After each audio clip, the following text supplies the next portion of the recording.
Thank you so much. Let's give it up for the music team one more time. We can be the healing, yes? Isn't that what we're here for in this community, to be the healing? Thank you so much for that song.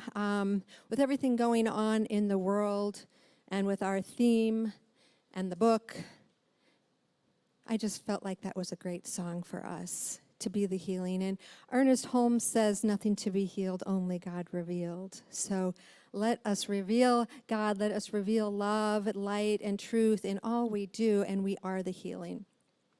So I am Reverend Linda Jackson, and I use she, her pronouns.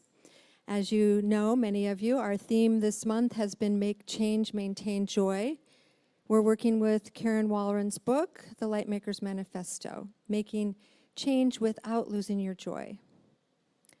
And if you heard Reverend Darrell's talk last week, he shared the importance of being aligned with your values, even having a manifesto to give you direction. And all of our speakers this month have shared many of Walron's practical strategies for staying resilient, staying hopeful, while advocating for change. And this is our work as practitioners of religious science, right? To keep our mind right. She also shares about the importance of community building, which is what we are doing here, right? The necessity of self-care, why it's critical to celebrate our wins so that we don't get caught up in the drudgery of what we're working for. And the power of embedding gratitude and joy into our advocacy. So we don't just become part of the problem. So we don't just become the resistance, right? And she says we have to maintain our authenticity, remembering what we are standing for in the face of adversity. So not getting pulled out and becoming part of that problem due to fear, stress, but we stand in our power, we stand in our light, we stand in our joy. So this is a famous photo by Bernie Boston. It inspired the feature song. It's a young man placing the flower in the barrel of a rifle during a march on the Pentagon in 1967 in an anti-war movement called Flower Power, a symbolic protest against the Vietnam War. They were promoting handing flowers to police officers, spectators, politicians to fight violence with peace. And I love this idea, except that idea of fighting violence with peace seems like a misnomer, right? That's the right idea, but what if we were meeting violence with peace instead? When we resist something, we give it power. Let me make sure I didn't skip anything there. Okay. Ernest Holmes would say, to be for something and against nothing. He's not telling us that we should just roll over and turn a blind eye. He's reminding us of the importance of our stance, the importance of our words, the importance of our energy.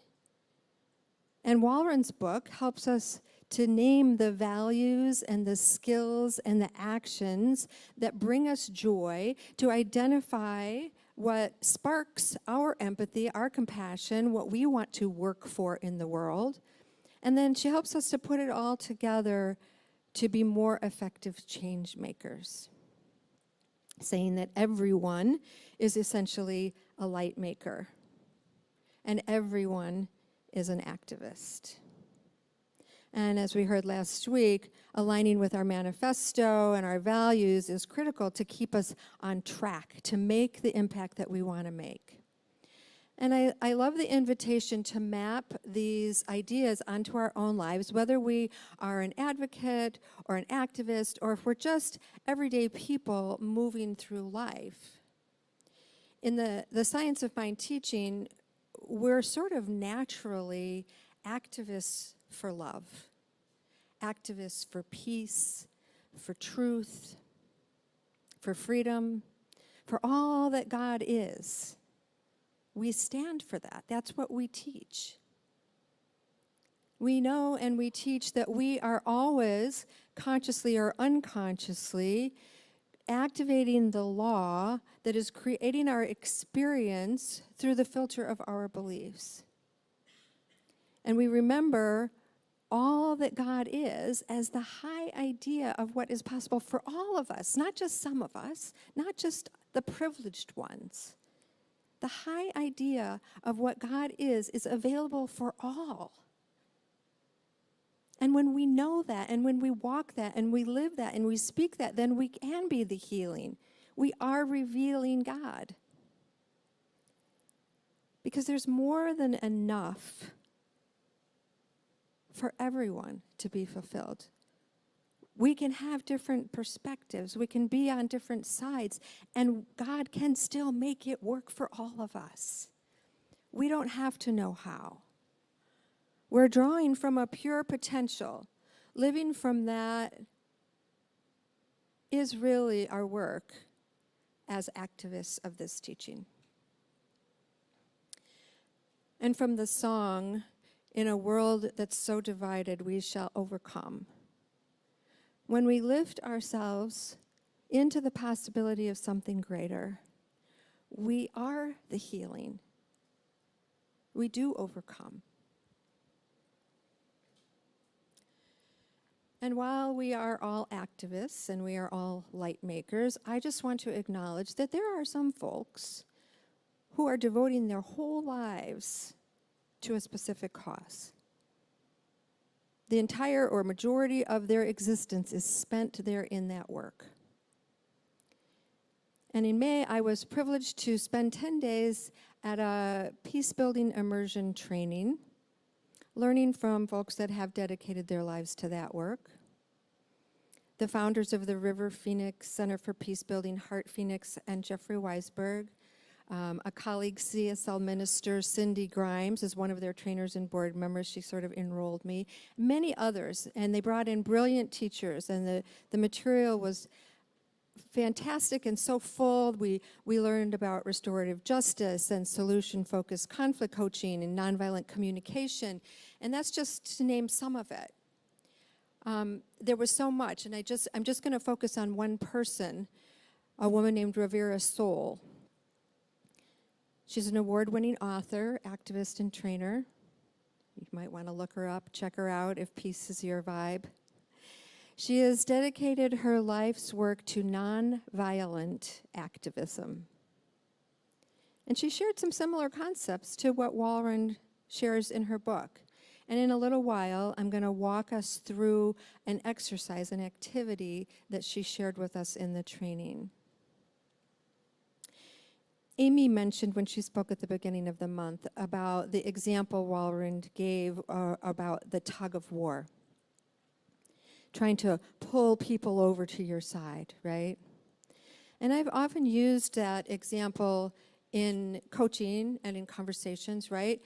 If people are struggling in the tug of war and they're pulling back and forth, what happens when someone lets go?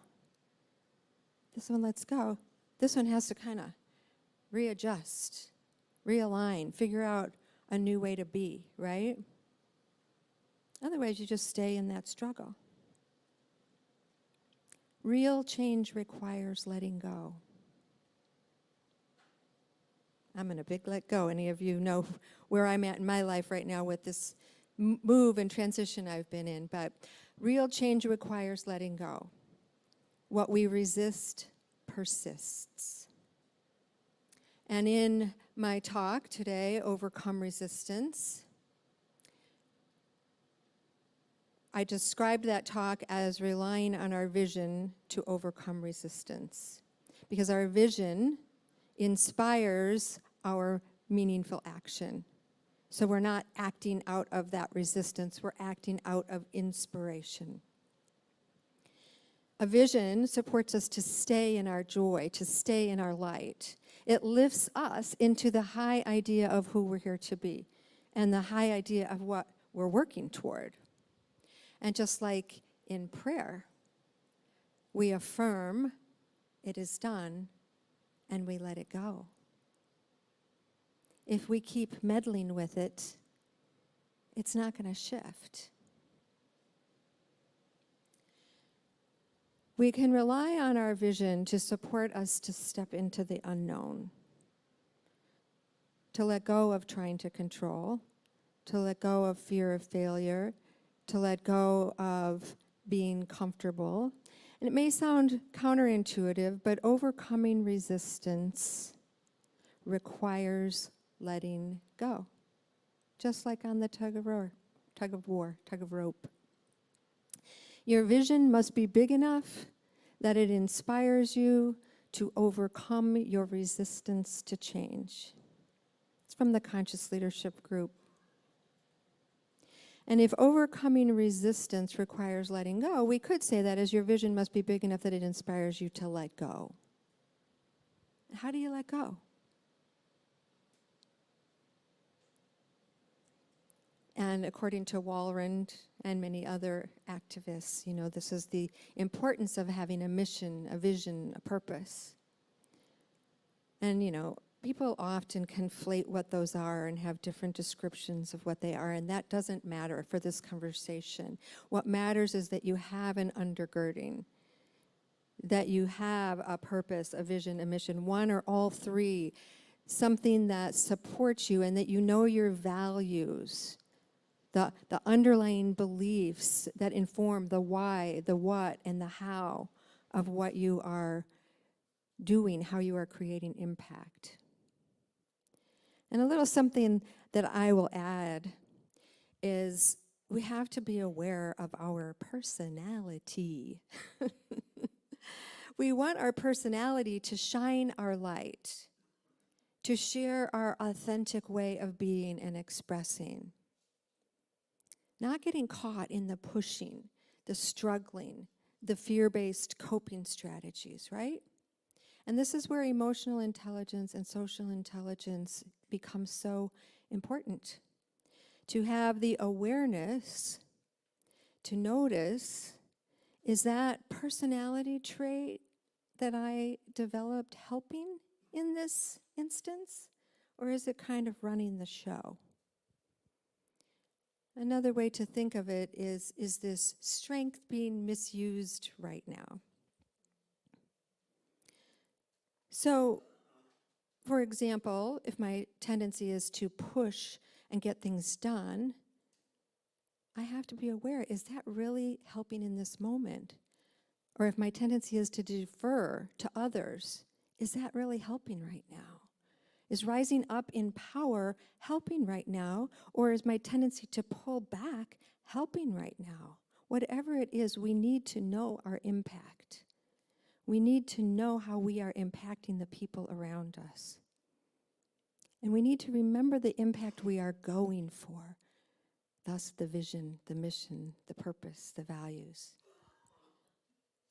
And then we can be aware of our actual impact. So imagine being so inspired by your vision that you can let go. You can let go of being right. You can let go of it looking a certain way. This is where real change is possible. Your vision must be big enough that it inspires you to let go. When we push against the problem, what we resist persists. What we focus on increases, and we often exacerbate the situation. Think, the act of inclusion, it requires understanding that we don't know everything, that we don't understand everyone, and we include them anyway. We don't know all of what's possible. There's possibility beyond my understanding. We have to remember this. And this requires being open, requires listening, asking what else is possible. Asking, how can this be a win-win situation? How can I be for something and against nothing? Being a visionary takes courage. We must be able to find the opportunities within the challenge. I'm trying to hold myself back from going off on a tangent because I was doing so good on time. I'm in a big transitional period, bought a new place, there's been some construction being done, so I'm at what I call residentially fluid at the moment. I've stayed at a friend's, I stayed with my daughter, I'm at my son's now, and it could be like this for a while. And if I'm mapping this idea of the vision into my personal life, you know, the vision is for me to have this investment property, and it's going to take some time to get to the end game on that. And if I get caught in the resistance of what I'm doing every day right now and how hard it is, I'm never going to get there. I have to hold the vision of that end game and stay in that high vibration and not let myself get caught in the challenge. Find the opportunities. And what amazing opportunity I am having right now to figure out what I don't like. And what will be important to me in creating the home that is going to be a lasting home for me. I'm learning what I really want, what really matters. So, back onto my talk. We identify the problem, then we focus on the solution. My sister, who recently retired as a teacher, so often shared when she would be talking about a challenge that was in the classroom that she would say to her students, are you a part of the problem or part of the solution? We need to stay focused on what we really want and not become part of the problem. Visionary leaders work with the end in mind, and we find the opportunity within the challenge. And again, that's how we pray. For anyone new, we use a particular type of prayer, affirmative prayer, where we affirm the desired outcome, right? We affirm and we have the end in mind and we speak it into existence. We hold the vibrational frequency of it already being done. And every one of us here and online, we are all by nature of how we practice visionary. We are speaking things into existence through the power of our word intentionally on a regular basis.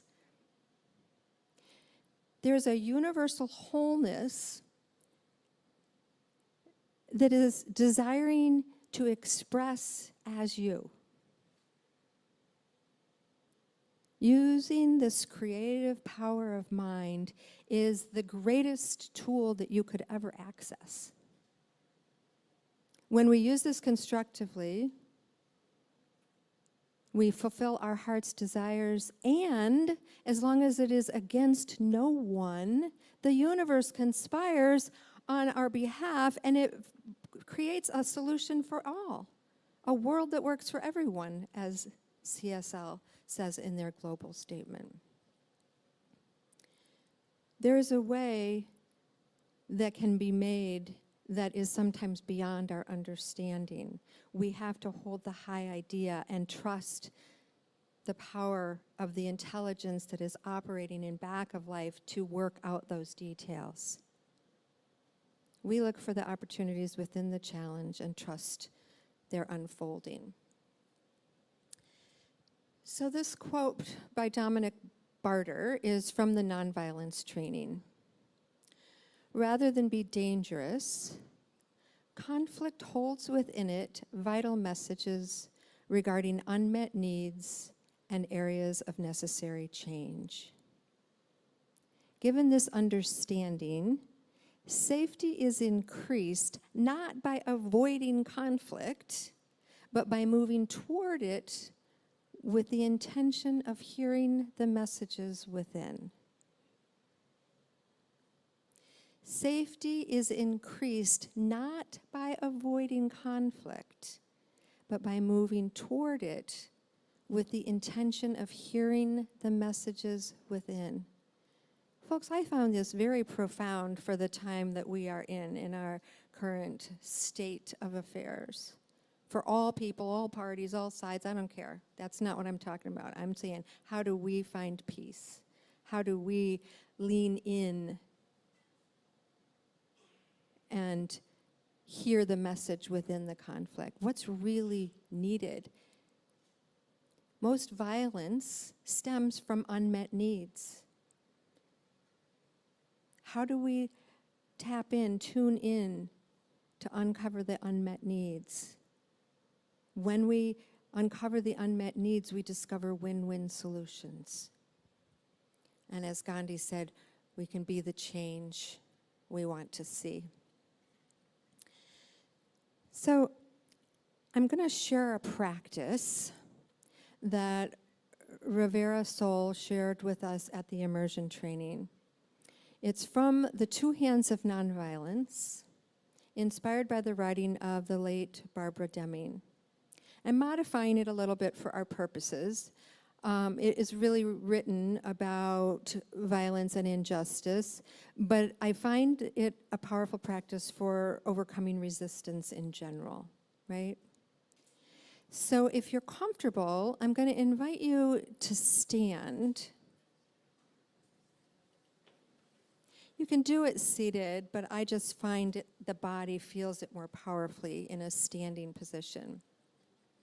So I'm going to model some typical approaches to violence, and then I'm going to ask you to try it. So avoiding violence, avoiding resistance, let's see, maybe I can still hold it. Avoiding injustice, it looks, if I make a body posture that matches it, it looks something like this. All right? Go ahead and try that. All right. Accommodating violence, accommodating resistance or injustice looks like this. You feel the difference in your body, right? Now, counter-violence is resistance meeting resistance, meeting violence with violence, right? So counter-violence is like this.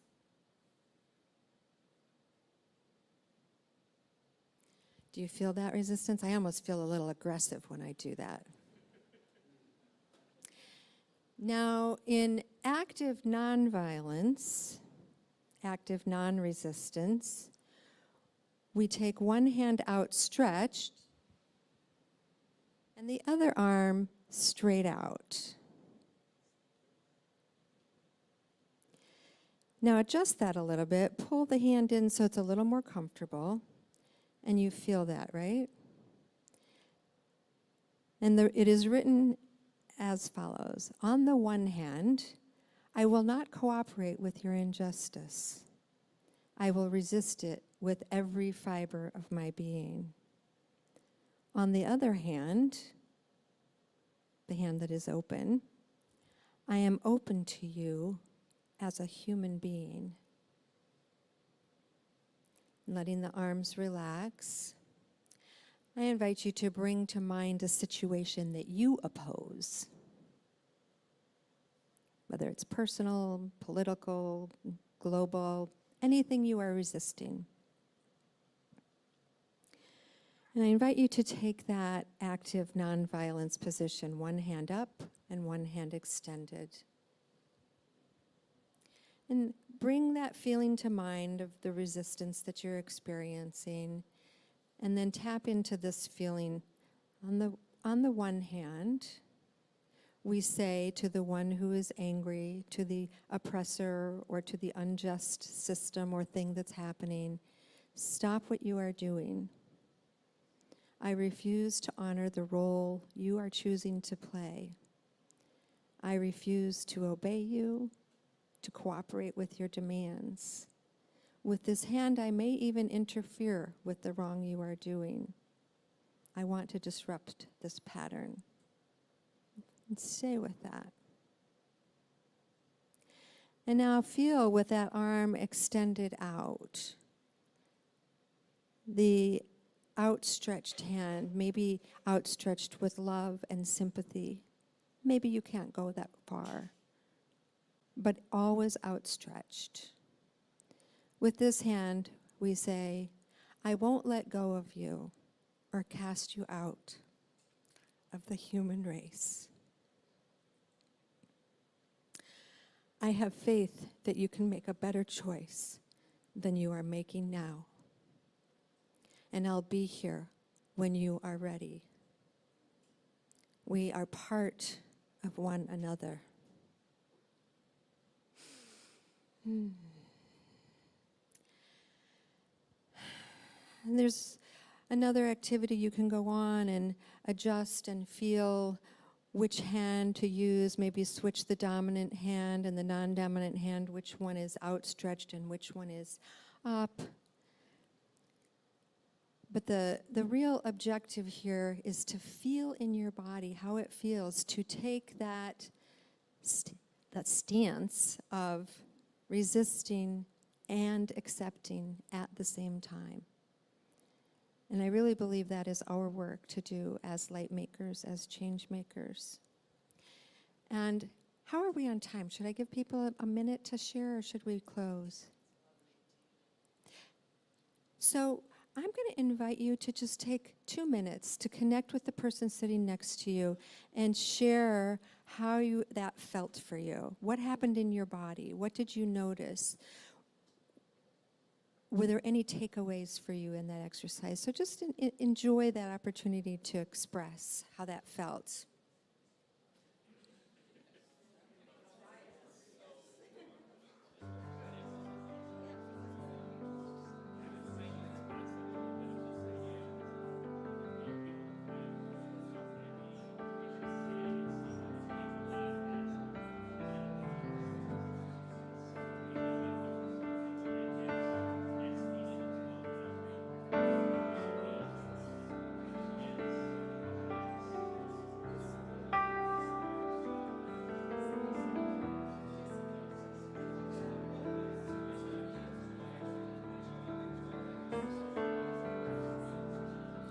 Just take 1 more minute. Make sure both people have had a chance to share. Sorry, you folks online, I hope you're sharing too. I don't mean to neglect you.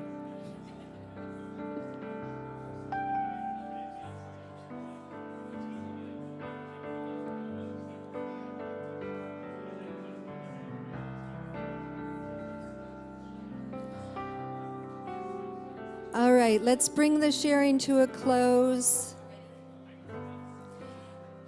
You know, y'all love to talk to one another. It is your favorite part of this service. We need to find more ways to let people connect during service.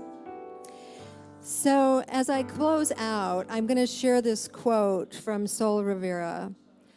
Oppose the injustice, not the people. Treat people with respect. Even if their actions don't warrant it, your dignity does. Refuse to surrender your humanity. By holding out the hand of acceptance, we honor our shared humanity. We remember our oneness. We re-engage our empathy. We soften the resistance, and something new is possible. We remember our light, and the power of our vision can move us forward. I invite you into prayer.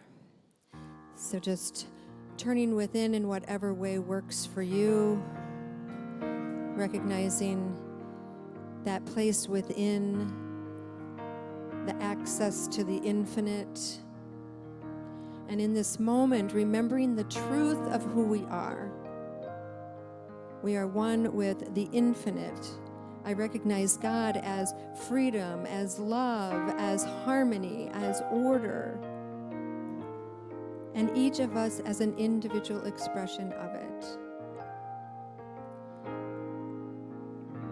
I affirm and know that this divine light that lives within each of us is desiring to express itself in the unique expression that each of us is here to express. I know and affirm that we are expanding in knowing ourselves as that love, as that joy, as that freedom, as that wholeness. And I know and affirm that we are knowing and seeing and having a lived experience of seeing the God in everyone, knowing each one we meet as the joy, as the love, as the freedom, extending that hand of humanity, of our shared humanity, staying in our dignity with love and grace, letting go of the opposition, opening to something new being possible, leaning into the challenge, finding the messages within it. And we are uplifted, we are inspired, we are moved, we expand and we grow. We deepen in our capacity for love and compassion. And I bless each of us as we stand in our truth, stand in our mission, our vision, our purpose. I know we are blessed. I know we are sourced with all we need. I know the world is blessed because of the work we do. I am grateful. I release this into the law, knowing it is so. I call it good. Please join me in saying, and so it is.